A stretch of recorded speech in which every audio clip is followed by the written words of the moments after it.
আজকে আমি ইলিশ মাছের সিদ্ধ বানাইলাম বেগুন দিয়া। তোমরাও চাইলে করো বেগুন দিয়া ট্রাই করতে পারো, ভালোই লাগে। সরষে দিয়া বেগুন দিয়া ইলিশ মাছ দিয়া আর একটু জাল জল দিয়া একটু বেগুন দিচ্ছি সঙ্গে, ভালো লাগবো। সরষে দিয়া সরষে আর আদা বাটা,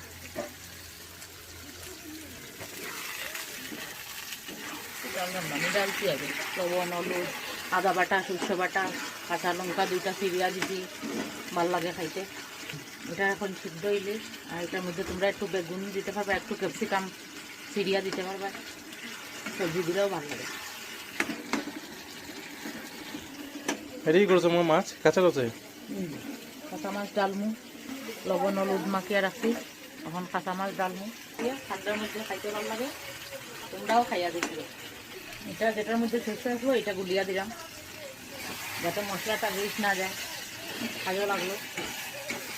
মশলার বাটিটা তোমরা দইয়া দিলে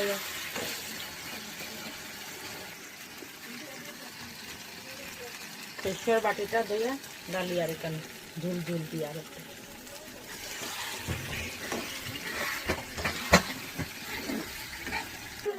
একটু গরম জল নিচ্ছি তো, নাইলে বেগুন দিয়েছি যে আদা সিদ্ধ হইয়া বই থাকবে, এটা লাগি একটু গরম জল দিলাম।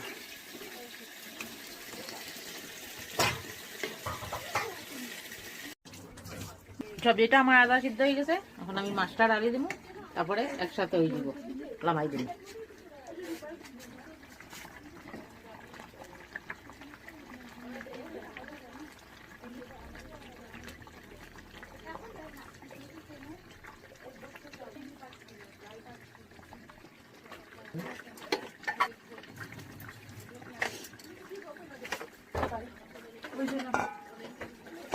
ইলিশ মাছটা বেশি নরম তো বেশি লাগতে লাগে না, এটা দিয়া সামনে রাখিতে লাগে।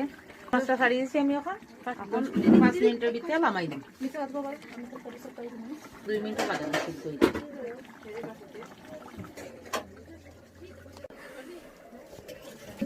কিরকম লাগলো মাছটা? মা কিরকম আছে?